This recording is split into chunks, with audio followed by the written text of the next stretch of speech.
Good evening, everybody, and welcome to the Podolsky Method podcast. It's great to be back with everybody here tonight. I am your host, Ilya Podolsky. I'm a level 5 USA hockey master coach, creator and host of the Podolsky Method podcast, owner and operator of skate sharpening shop called Sharp Skate New York, USA hockey coach developer, and a CPA by trade on the side. And I'd like to introduce to you guys a few of our sponsors here. Print Only with Us, a full printing shop here in New York City, where you could get your t-shirts, caps, gears, and much, much more. Um, for those of you guys looking for protection for your teeth and you're playing hockey, check out Wargate Hockey for a cage that goes over your visor. Get 10% off with the code 10PODOLSKIY. How is hockey? Of course, as usual, get 10% off with them at PODOLSKIY10. Check out the New York Junior Rangers programming. We are done for this year, but we're back in September. There's plenty of camps, ball hockey, and a ton of wonderful events for those kids that are looking to start or continue to play. And you want to get into the game with the New York Rangers. There's alumni involved and active players as well. So definitely encourage you guys to take a look at nhl.com/rangers/community/youth-hockey. It's really a great sport. Also, check out sagaciousminds.org, which is a non-for-profit organization geared towards working with kids with disabilities and without through sport. I am involved heavily with the organization. It's a wonderful, wonderful task. But let's get to the point here tonight. And we have a wonderful guest with me, John from Black Biscuit LLC. John has a bachelor degree. He is a trader by trade, and he's an owner of Hockey Depot and Black Biscuit. John, welcome to the show. Thanks for having us. Really appreciate it. Of course, it's my pleasure, and I'm actually proud to partner with you guys for our spring tournament team out in Lobster Fest in Rhode Island coming in June 13th. So we're excited about that. Really excited to work with you guys. So maybe you could start a little bit by telling folks a little bit about yourself and what sports you played growing up, and a little bit about your background. Sure. So, I grew up on Long Island. Majority of my sports were really soccer and tennis. We dabbled in deck hockey / back in the early 1980s when Micron came out with the roller hockey skate. A bunch of us had Microns, and we, chased the old ladies off the tennis courts and carried the nets on our bicycles or on our head and, played pickup roller hockey. And that continued through high school.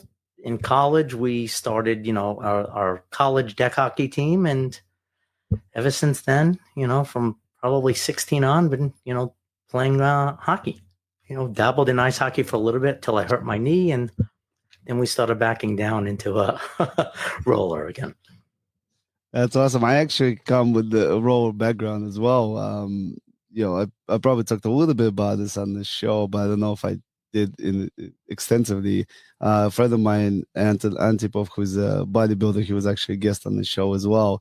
We went to some junior high school. He called me up one day and said, "Let's go play hockey." And I had no idea what it was. So we just bought rollerblades that had those wooden wheels on them. And, those 99-cent hockey sticks with rubber that just rubbed off in 3 minutes. Mm-hmm. And we just went out and played. And we used to do, at some point it converted to like 7 hours a day. And, you start looking at the equipment and looking at the gear and started to really learn about that stuff. Yep. We did that as well. We all picked up the Milex shin pads, the Milex goalie pads that would rip after you slid on them. Milex sticks that had the little circular, in there so you can really shoot the ball, which is what we were using.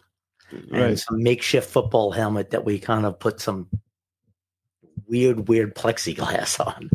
So it was crazy. Yeah, it's interesting how innovative we were. I think we used the electric tape as a puck because once you rub it off, it became smooth, and that's Right. what we played.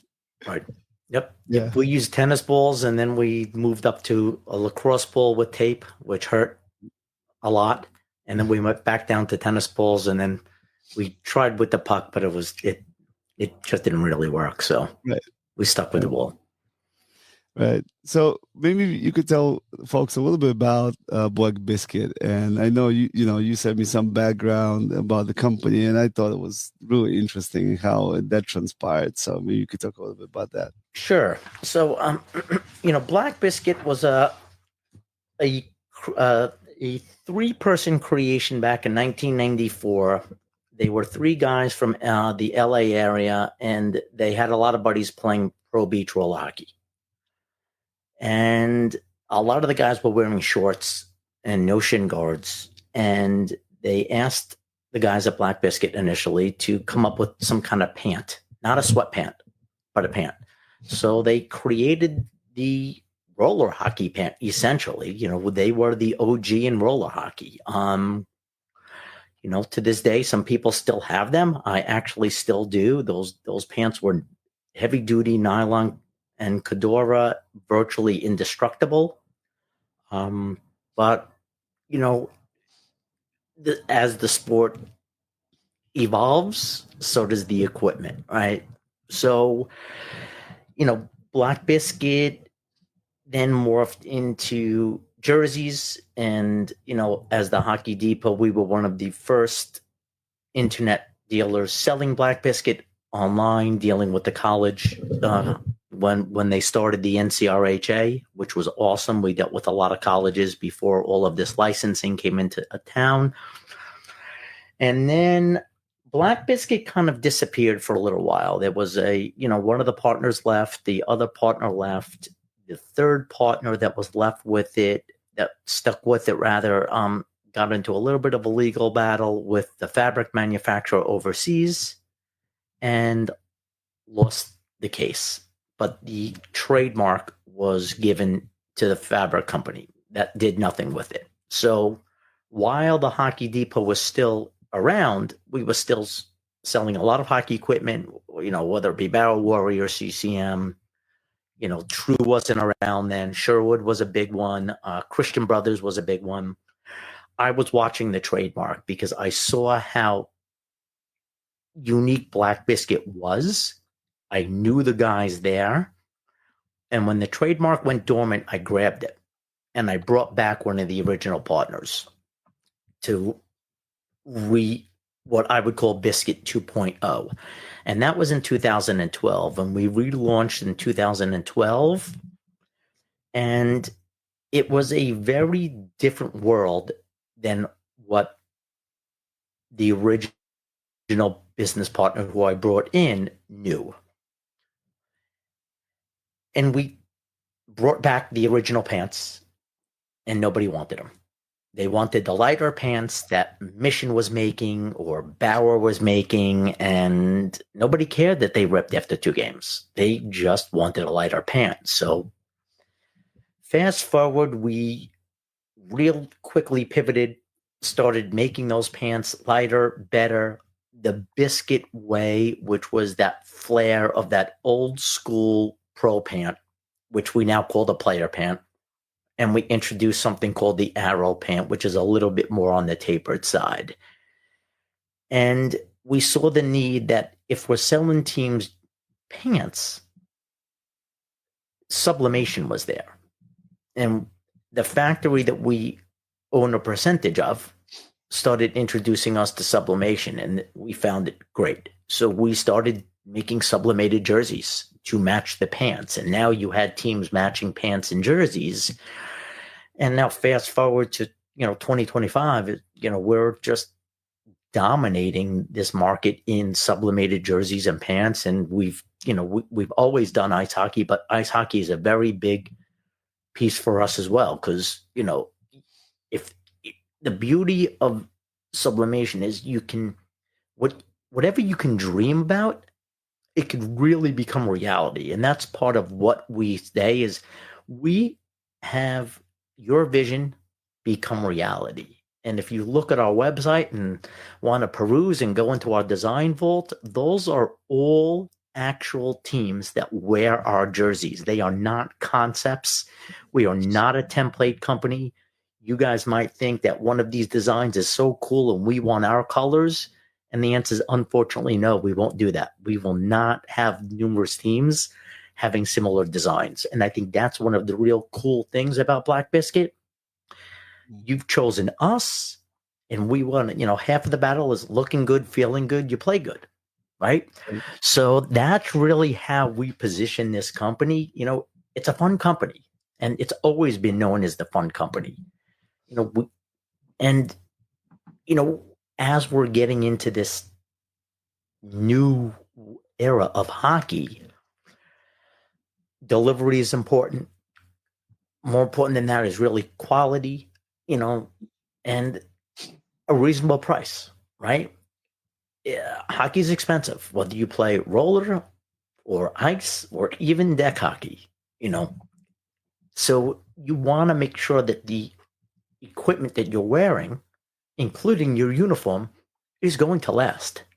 And that is one of the founding principles that we strive to make sure that everything goes through numerous quality control tests before they're shipped. And here we are, and we're thriving. We were acquired by Thunder Bay Hockey, Thunder Bay Holding Company, which now holds the Hockey Depot, Black Biscuit, and some of the other sister companies, the Skate Depot and All Star Athletics. So we're getting in the right direction of where we want to be as a vertically integrated company. Awesome. It sounds, like an amazing journey, starting from, going from all the beginning and the original, the original product, and kind of like evolving over time. Right. But speaking about, evolution, and speaking about how the equipment has changed, I think one of the things that I notice in hockey players specifically is with better equipment, there is a little bit less of that fear factor when kids play the game. And, especially when you're talking about youth. And if you talk about those old Jofa helmets, right, that people used to wear, which had very little protection. And, you could bump your head and get a concussion very easily. Right. Now, these things absorb the energy of the impact so well that, it's actually getting harder for you to God forbid, get injured. And so maybe you could talk a little bit about that evolution of the products in terms of just safety and how that impacts the athletes. Sure. I mean, so I think if you think back to the 1980s, when you're talking about Jofa, right, and Cooper, and watching, old clips of the NHL with these goalie masks that literally, look like the Michael Myers mask, right? These guys got hurt, right? It's a very different game than it is now. And these guys played with minimal protection, right? So I think if you're looking at ice hockey versus roller or deck, right? You had two sets of equipment. You had the Milek Franklin World, right? And then you had the CCM Bauer, to a lesser degree, Cooper, Jofa, right? I mean, they all kind of came under umbrella companies. And then, you fast forward to now, and you have True, Sherwood, Bauer, Warrior, and everything has become, like you said, Ilya, protection. A helmet cost $50, and that was probably a long time ago. Now you can't get a helmet for $50. That you would feel comfortable playing any type of hockey other than basically pickup hockey, which is not going to be physical as competitive hockey. So, we see a lot of innovation going in. We speak to a lot of the companies that manufacture this stuff. We've, been to the factories that make it, and the technology is amazing. I think it's only going to get better. But what we've noticed is in the roller world, that equipment disappeared. It's now only basically ice hockey. So shin guards are shin guards, right? Elbow pads are elbow pads, gloves are gloves, sticks, everyone's using a composite stick. Right? I think the composite ABS stick that everyone used in roller or street or deck is gone. So it's watching the equipment become better, lighter, more durable, and lasting more than 29 or 32 days, being more, having the right flex, the right curve. And and then you get into the skates where you can physically mold your foot at any age and get a skate that's not going to hurt your foot and take weeks to break in. I think it's fascinating for us as we continue to, talk to all these guys and watch what they're doing. But then again, you have a very crowded market, right? Right. Everyone's doing it. The ones that really did it first were Graph, and where are they now, right? They're coming back through Vaughn. Michael Vaughn, he's a visionary, right? Right. Makes incredible goalie equipment, and he owns the Graph line now. So it's, but they were the OG in those custom skates. And, you see it with True, you see it with Bauer, you see it with CCM, those are the big guys. What makes a True skate better than a Bauer or CCM? That I don't know. I don't know. But I think it's they're all making sure that the protection is just getting better, right? And I think part two of it is you have guys like TJ Oshie of Warroad, right, of the Washington Capitals, backing Warroad and wearing the neck guards right after, unfortunately, that player overseas died. And it's about making sure that, I think with the way in which this equipment, and this even goes, for jerseys and pants, right? It has to fit properly. You have to make sure that this stuff fits. There's no such thing as two more socks. There's no such thing as, we're going to buy a half a size bigger. It's got to fit, whether it's a shin guard, a glove, an elbow pad, a skate, a stick. That's why they make all these different sizes and all these different flexes and all these different, fit 2, fit 1, fit 3, narrow, double E, something in the middle. So I like the fact that everyone's evolving and continuing to make things better, right? And not price gouging people. Oh, you want that helmet? It's $800. That I think that's the beauty of what I'm seeing. That there's a lot more safety as well coming from the NHL, right? Right. Back when I was watching it, and probably when you were watching it in the early 80s, I don't know if there was something called player safety. Yeah, I don't think anybody ever mentioned that. Right. So, I think it really comes down to, and we could probably thank the NFL for this, right? Because they're the ones that really early on put in concussion protocol. And now, you see all the leagues, whether it be Major League Baseball, NHL, the PWHL, right? Everyone's doing player safety, right? And, I think that, and I like the fact that all of the companies, and us in particular, we try to make sure that, everything's on the up and up. And it's really just continuing to get better. Like, how can we integrate a girdle? Do people want to wear a girdle with a pair of roller hockey pants or one of our shells, or do they prefer to go buy their own girdle, right? I think that's what we try to figure out, talk to customers, talk to other teams. And, the consensus so far is kids like to pick their own girdle, whether it be a Shock Doctor or CCM. So you know what? We're not doing it. Let them wear what they want to wear, right? Yeah, I love that. And so, you mentioned the difference in the equipment style, right? In different fits. So one question I wanted to ask you is, and we have a lot of listeners on the show who are, beginners and just getting the kid on the ice for the first time or just starting out hockey versus people who are, playing at a higher level, maybe tier two, tier one, even, maybe some of the college players. So what would you say, what would be your recommendation for somebody who is like an entry level player and what they should look for when they're looking for equipment versus somebody who's more experienced? So I think, if you're planning to put your child in ice hockey and it's a learn to skate type of program, I mean, you mentioned it as one of the sponsors, right? New York Rangers / community / youth hockey. That's your biggest bang for the buck. You're getting skates, helmet, you name it. You're getting the full kit for 350, something like that, right? I think last I saw.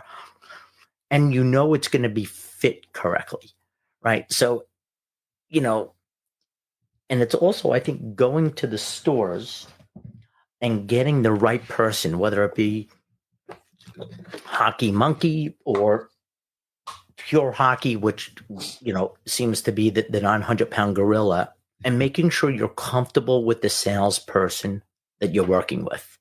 And I think the biggest thing that I even tell my kids when I coach is don't be afraid to tell the salesperson or your mom or your dad something doesn't feel right. Just don't buy it to buy it. Make sure it fits. Make sure it's comfortable. The skates, you're going to have to break in a little. That's just the way it is. I mean, it's come a long way since, I was skating on, you know, Sherbrooks or whatever they were when my dad threw me onto a pond. But it's the proper fit, right? And I don't know what that is. In one skate I'm a fit 2, and in the other skate I'm a fit 3. Makes no sense, right? My feet are flat as can be, but everything fits differently. And don't feel that you have to be brand loyal. You can wear True gloves, Sherwood shin guards, Bauer skates, and a CCM helmet. It does not matter. It has to feel comfortable and it has to fit properly. And I think that's what the advice that I give everybody that asks me.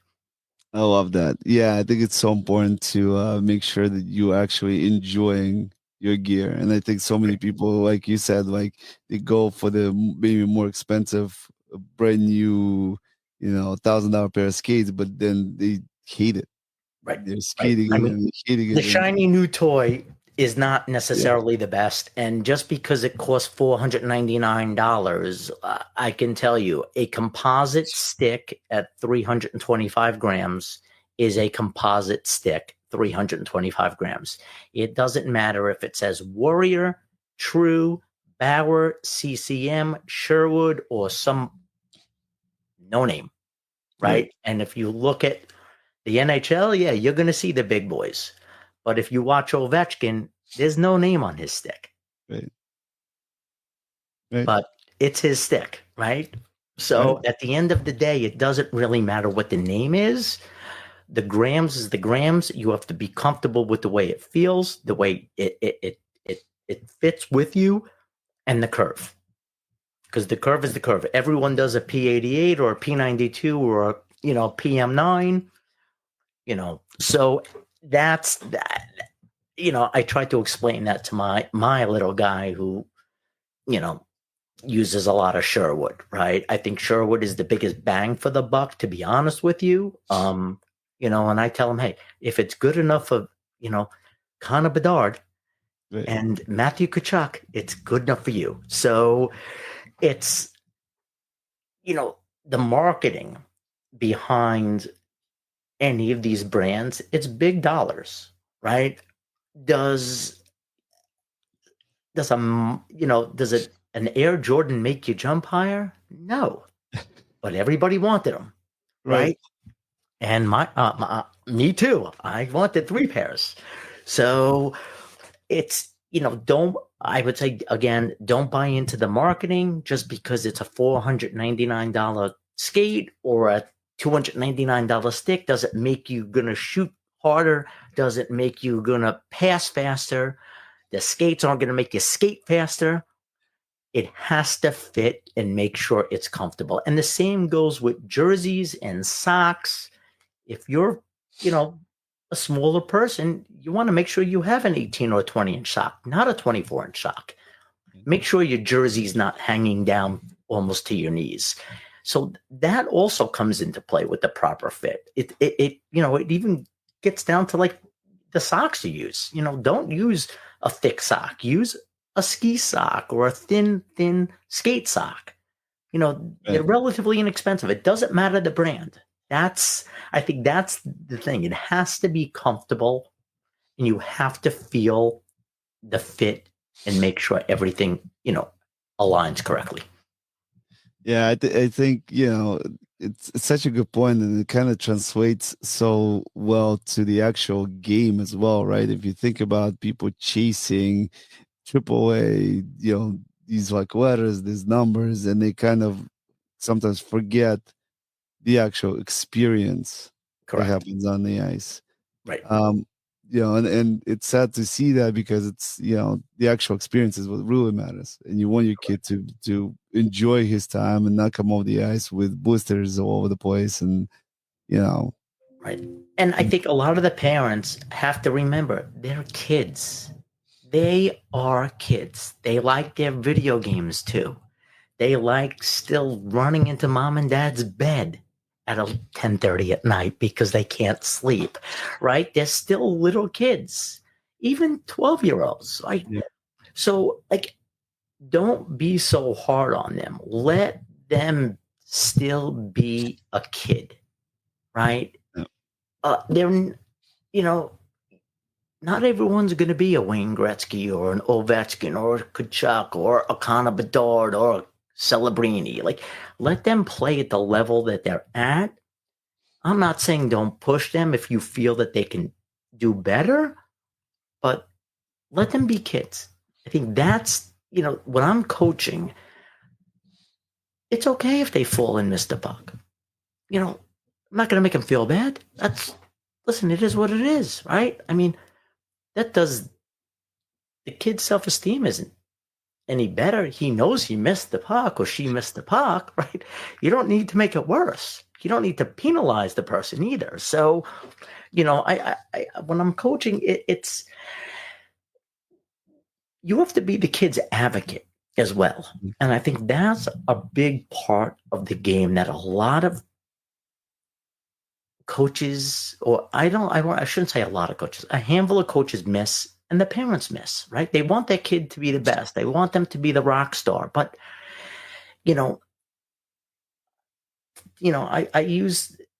there's no I in team, right? So together, each achieve more. That's my mentality when I'm out there coaching and trying to teach my little guys how to play. And we have a co-ed league that I coach in, and it's just different skill sets, right? We have a first line and a second line. The first line is a little weaker. The second line's a little stronger. But you know what? If they feel like they've contributed, that's great. I want them to feel happy. The last thing I want to do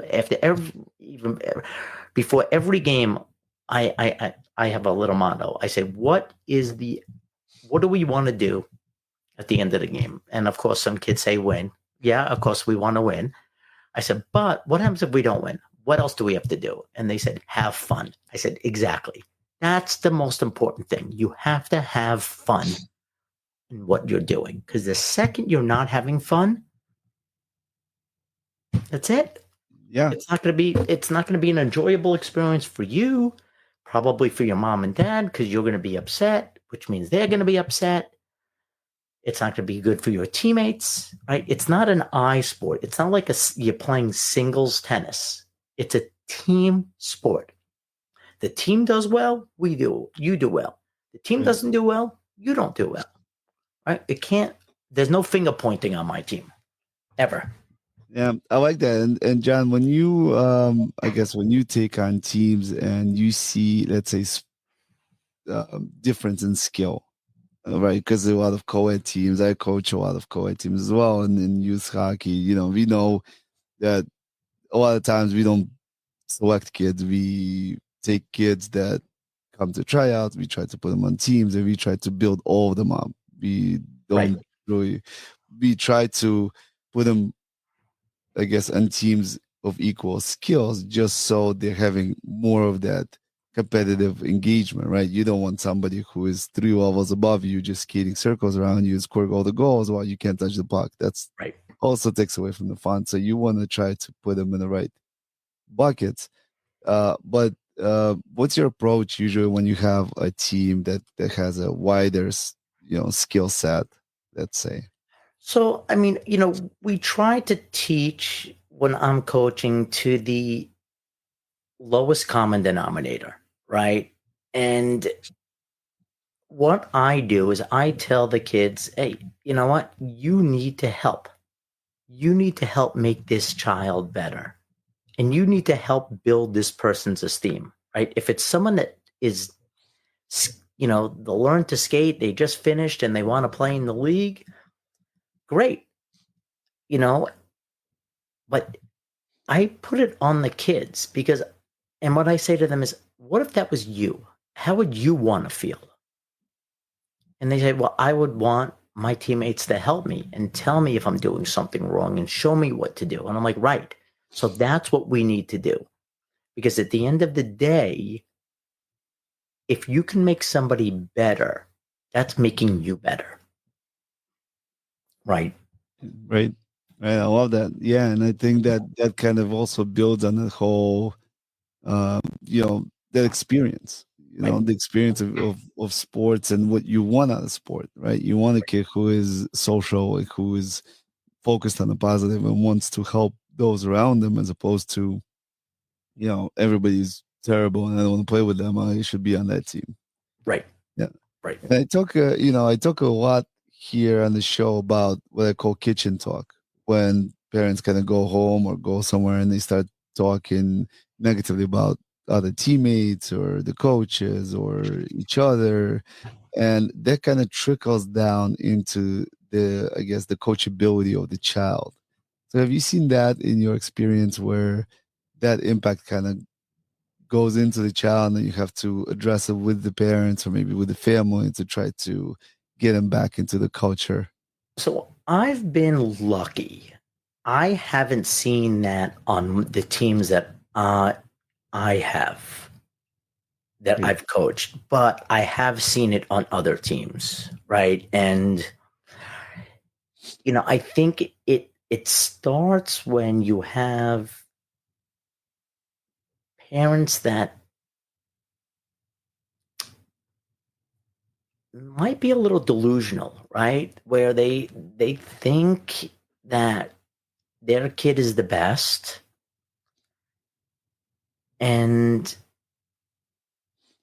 it's then it I think that's and I think it has to do with like the upbringing, right? And I have no idea. Like I said, I haven't seen it, but when we do hear of that, that is addressed immediately. Like there is no bashing another team. There's no, you know, making fun of anybody. Like, we, the coaches collectively in the league, will make sure that, we address that very quickly, right?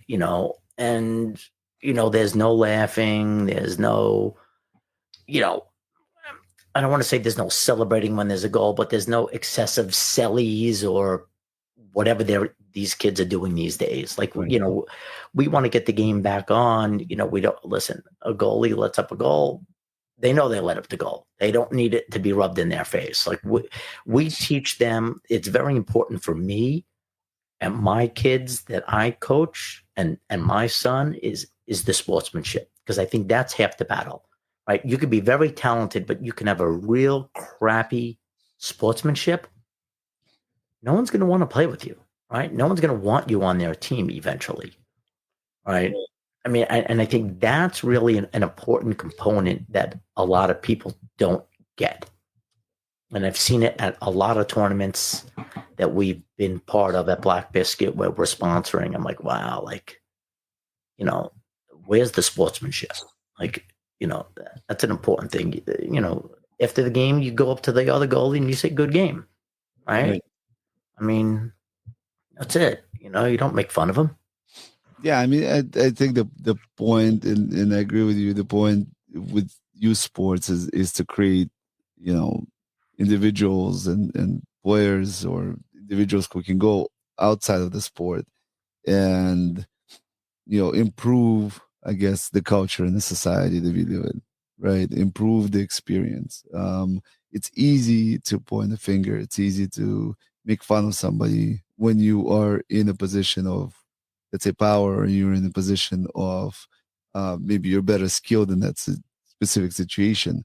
But then when the tables are reversed, Right. and like you said, how does that make you feel? Right. You're on Right. the other side of that equation. Right. And, I mean, the same method that I use in coaching is the same method that we use in business at Black Biscuit. We don't bash other companies. I'm sure we get bashed, and that's okay. You want to talk about me on social media? Great. That's flattery. I look at it, right?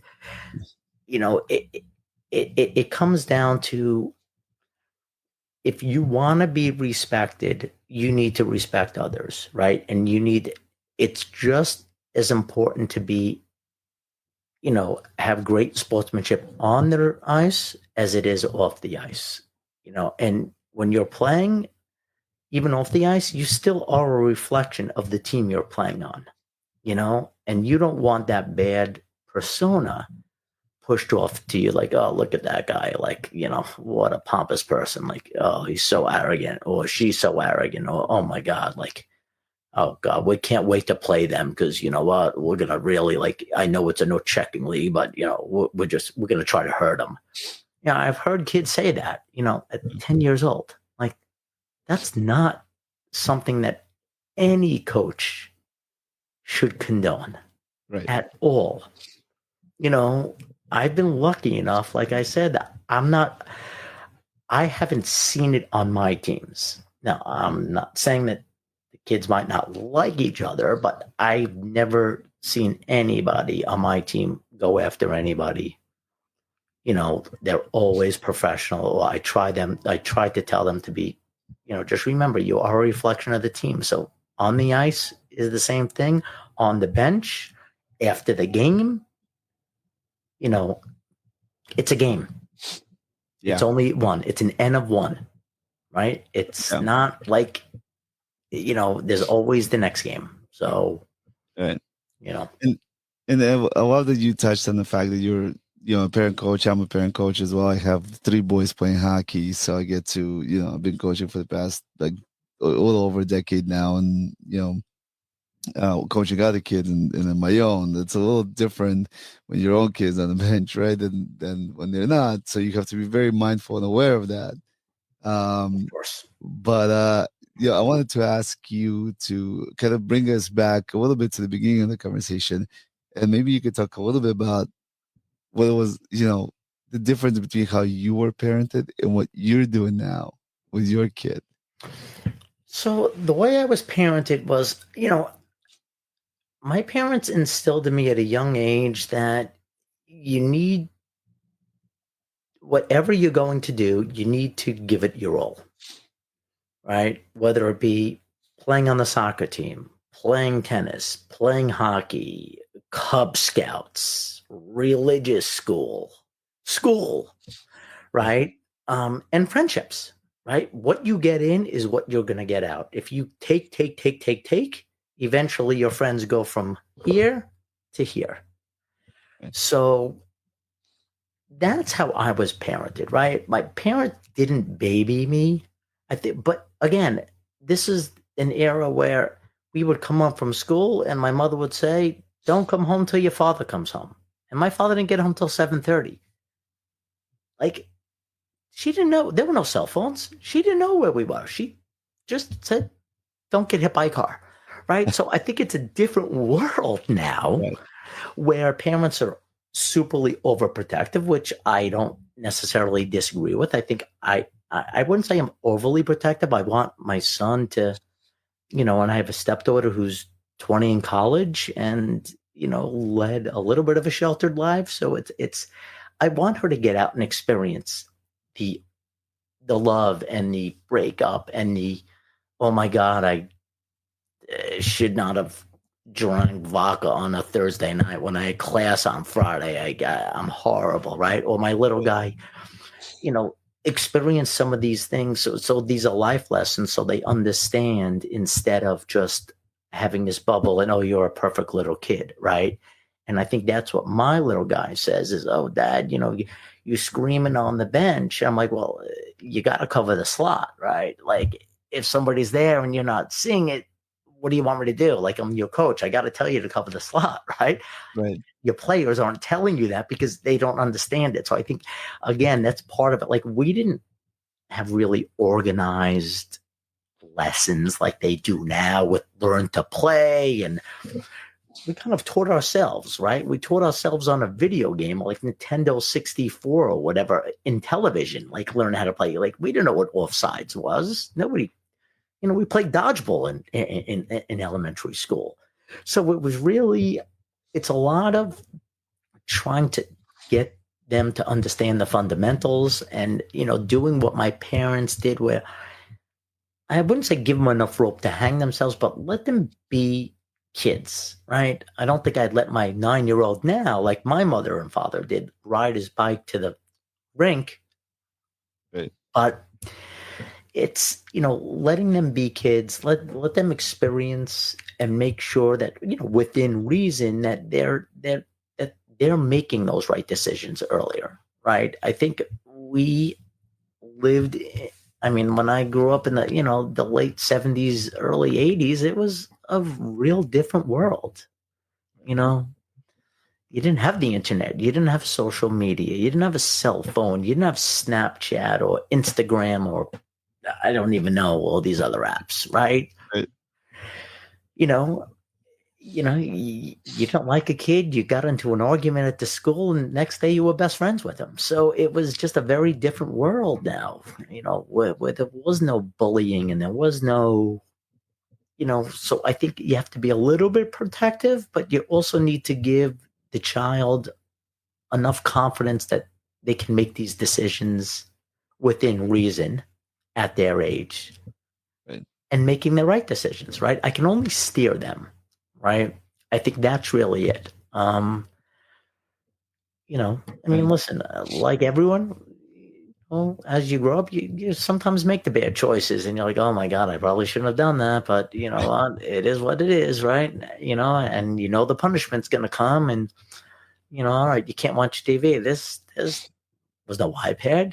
Like that was it. I had to read a book or actually do something, go out and clean the yard. So I think that's a lot of what I try to do. I try to instill like responsibilities, right? Like my little guy, it just make your bed in the morning, right? It's your bed. You have to take pride in it. Like take pride in what you do and make sure the one thing that my parents said, and I think I said this earlier, was they made sure that I gave it 100%. When I was playing goalie in soccer, that's it. I was laser focused on making sure that I was playing goalie and I was present. I think that's it. I wasn't preoccupied. Again, we didn't have growing up a lot of these exterior factors that are around. Like we had soccer practice 3 days a week. There was no option to miss it because you had something else to do or didn't want to go. You went. Rain, shine, foggy, cold. Right. Now it's, you know what? John doesn't feel well today. He's not going to go. What do you mean? What do you mean he's not going to go? There's a practice. So, I tell my little guy, listen, you got to take pride in what you do and make sure when you are doing it, you need to give it 100%. So do you think that with, with generations and where we are now, we, as in our childhood, we were more self-motivated to do things than, it is now with all the distractions and social media and the games and the I computers. think so.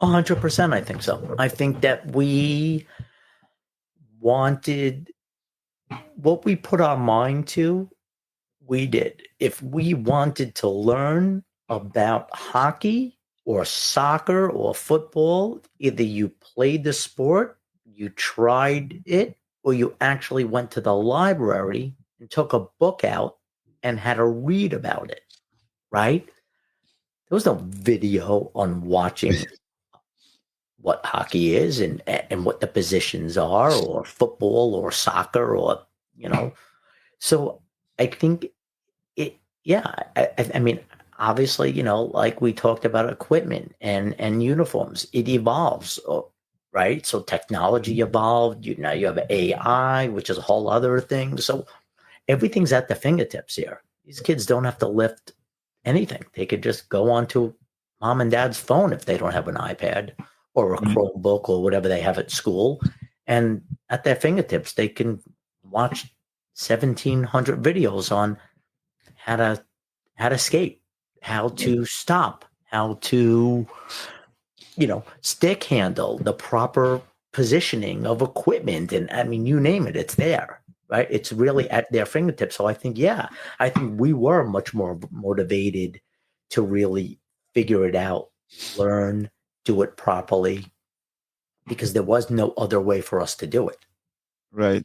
Right. And I also think that, to your point, when we talk about equipment, going to a store and trying on those skates and trying out that stick and trying out the equipment was an experience in itself that now other people are starting to miss because everything is internet based. You ordered it, you didn't like it, you send it back, you ordered a different one. Right. And so they're missing that component that you were talking about when you walk into a store and you have a person who works there who can guide you and help you with the fit and help you with the right equipment. And then you feel like you just walked out with all this stuff. And it just gives you this euphoric kind of experience that, True. I think kids are starting to miss a little bit these Yeah. days. I mean, I'll tell you, I own the Hockey Depot, right? So I'm buying all my equipment at cost, but I still go to Pure Hockey and get fitted. And you know what? I'd rather pay retail and know I'm getting the right thing, which will kill me, right? Because I know what the skates cost. But because we are internet based, we don't have that personal touch, right? Which I think is missing. But in this day and age, it's very hard to go up against a guy like Pure Hockey, Right. that has 800 stores, right? So, I mean, it's interesting because we're trying to test something out in Tampa at the Black Biscuit headquarters, is making a concierge type of private fitting for goalies with Vaughn hockey equipment and graph skates, because that we feel is a market that nobody's touching. Okay. Right. And no one's buying a pair of $1,999 pads on the internet. Right. Right. So the same really should hold true for a lot of this hockey equipment. Now, granted, maybe you go to the store, you get sized, and then you order it somewhere else because you have a 10% off coupon, but at the end of the day, I mean, I can't stress it enough. And I tell this to all the kids, like, you have to make sure the equipment it's fitted properly and it has to fit you properly. Otherwise, it's not protective at all. Doesn't matter what brand it is. I don't care how much you spend on it. I don't really care what it is, but and you can even go to a Plate Against Sports and get something used, right? A shin guard, that someone outgrew will be okay. You don't need to invest hundreds or thousands of dollars into equipment until number one, you really love it, And you're at that level where you need that type of equipment, right? I mean, I think that's really the misnomer, right? I mean, I don't know what 8 or 9 year old kid needs a Bauer $299 or $399 tracer stick. I don't get it, right? But Yeah. because right, because somebody has it out there, right. it's the factor. So, but again, it goes back to if it's 269 grams, a 269 gram stick is a 269 gram stick. It doesn't matter what sticker is on it. It goes down the same 3 factories, one sticker, one sticker, one sticker, right? Different graphic, right? So I think that's a lot of what, I try to instill in the kids. Like, don't be so caught up on the equipment name or the brand name. Make sure it's comfortable and make sure that, you feel good in it. And it doesn't hurt. Right. I love that because I think, I at some point I really liked the Supreme skates, and I'm a Bauer skates kind of guy. I did have graphs, years ago, but I kind of switched to Bauer and they felt better for me. And I just love the new design, the yellow and black. And I was like, I gotta get these Supremes. And I tried them 7 different times and I hated the fit. It just didn't fit my leg. I have a narrow foot, so I had to get the Vapors, fit one or whatever, which fits perfectly. Right. And I was like, look, I skate and coach probably 6 days a week, 7 days a week sometimes. And so for me, having a good skate is like, if you're a taxi driver and you're driving, you have to bicycle people around, it makes a big difference if you have the wrong fit, like you said, because, you're going to be hurting at the end of the day. Correct. And I think that's really the key to it. It doesn't really, I mean, you might have your heart set on that brand or that specific line within the brand. You gotta just look at it and it's gotta be comfortable. Right. Because the worst thing you want is to come off that ice and have your feet killing you where you just want to take your skates off. Because once you take them off, you're not putting them back on. Right. I had a funny story. We had a kid who comes to practice. He always wore Bauer, and all of a sudden he gets the CCM tax with a completely different fit. And so he comes out, he's tripping all over the place, can't skate. And, the coach I was with comes out, comes up to the mom and goes, you got him, that's not his fit. That's not the skating he usually wears. Why did you get those? She's like, well, they're like $1,000. They're like top of the line CCMs. And he's like, do you always buy different brand shoes for yourself? Right. And she's like, yeah, I do. What's the question? He's like, that was not a good example. It's true. Right. Yeah, right. but again, and it's exactly what you said. Just because it's quote unquote top of the line doesn't make it a good fit for you. Right. I mean, when we're selling in the roller hockey world, a lot of guys that I know wear tour. Yep. And they've been around for a long time. They make a great boot. They're a fraction of the price of these other guys, and you're not paying into the marketing, right? And again, it really comes down to looking at like in the NHL, right? I mean, Sherwood's been around forever. Right. Nobody wanted their sticks until Bedard decided to sign with them. Now you can't keep them all in, right? You have the top players using a Bauer stick. Well, that's why you're paying $1,000 for those skates. Right. Trust me, you're not getting the NHL level skate that any of these guys are skating in. Right. At $1,000. Right. So they're all custom molded to their feet. They know exactly what they're doing. Yes, they could have that outer shell, that outer color, but it's, it's nothing like the skate. They're not walking into Bauer headquarters or CCM headquarters and saying, I'm going to just take that skate. Thanks. I'll take it in a 9.5. Right. That's it. I'm So out. correct. So it's a very interesting concept in terms of again, it's big dollars, right? I mean, it doesn't. You could take it. I mean, you could look at it in anybody, right? Any brand, multinational brand. I mean, you could look at Rolex, right? A Right. Timex and a Casio does the same thing a Rolex does. Right. Tells time. Probably better than the Rolex, right?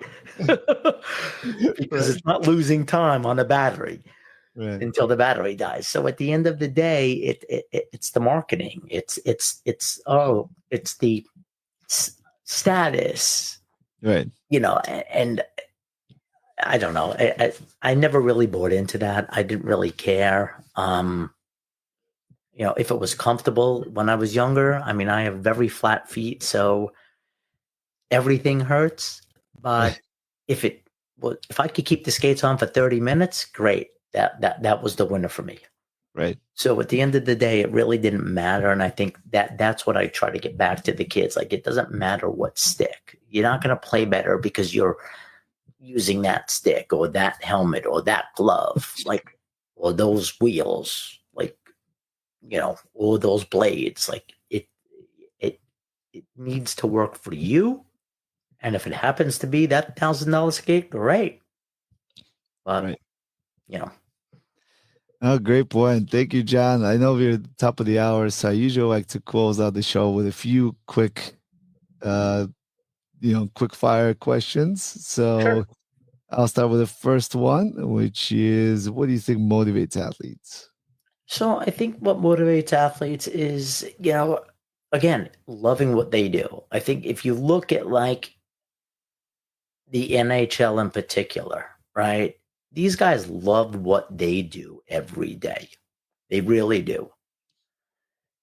And yes, I think money is a motivator, but it's, then you look at baseball, right? And you look at what happened with Juan Soto, right? Yankees versus Mets, 700 and something million. You flip teams. It's not about the money. It's about the camaraderie that these guys make, right? You look at the Capitals that have been together forever. You look at the Islanders that have been together forever, right? Yes, they're not winning, but these guys have been cohesive.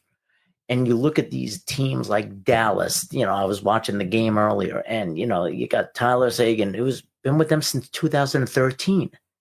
Mm-hmm. These guys, they love what they do and they love who they're playing with. So I think that's really what motivates athletes. You got to love what you do and put 100% of it into what you're doing. And it doesn't matter what sport it is. Agreed. Right? Awesome.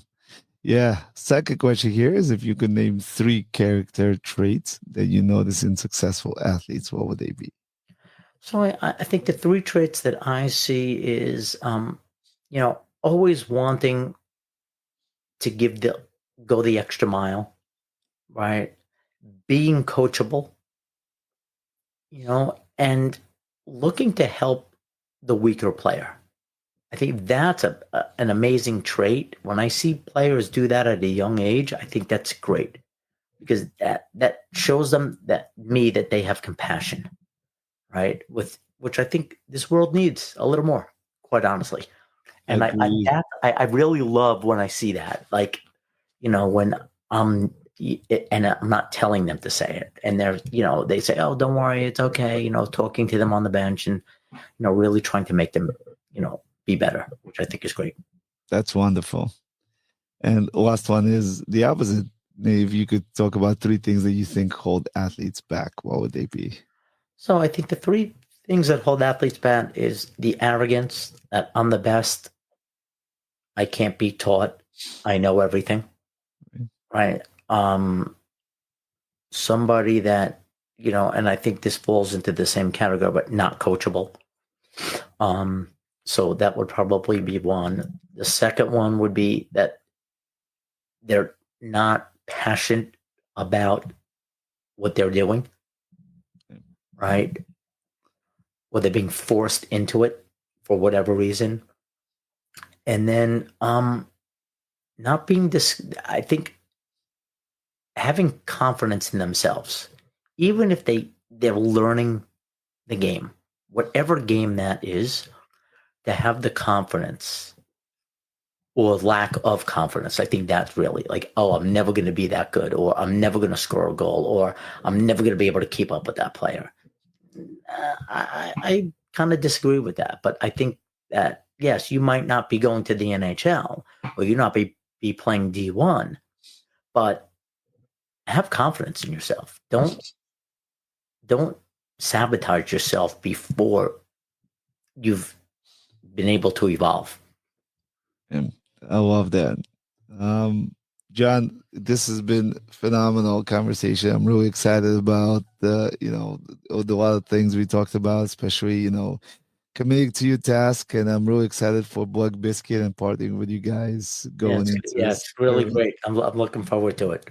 Yeah, me too. I mean, I'm excited. I like what you guys stand for. I love the character and what we talked about before we even started the show, talking about working with kids and not necessarily the highest tier 1 levels, but actually tier 2 and tier 3, and there's learn to plays and really giving those kids the opportunity to feel like $1 million. Correct. And I mean, we do that a lot on our social media.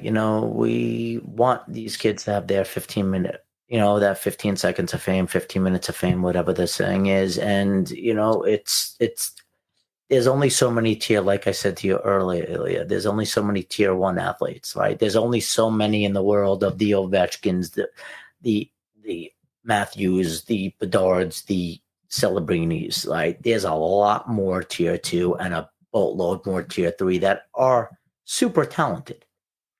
Right. So, we love those types of programs because those are the programs when we outfit them, we see the smiles on their faces. We love that they have some input in the designs, and we love when we see them for the first time putting the uniform on. They're like, wow, like you could see that they're glowing. They're like, we feel like $1 million and we look like $1 million. And that's just the best part about, owning a company that is not, super big. I own it. You can get me on the phone. When you get my email, it's my cell phone number. You need me on a Saturday, you can call us. Like, I don't sit behind a big desk with 17 people in front of me. So those are the type of things that makes it a family. Like once you buy from Black Biscuit, you're part of the family. So the more stuff you send us, the more we put you on social media. And all these kids now with social media love to see them up there. Yeah. And so, we love it. We love it. Wonderful. And for those of you guys listening, if you want to check out Black Biscuit, you can go to www.black-biscuit.com. That's www.black-biscult.com or .com. Well, John, thank you again for taking the time. I know it's quite late, but I really appreciate it. It was a phenomenal conversation.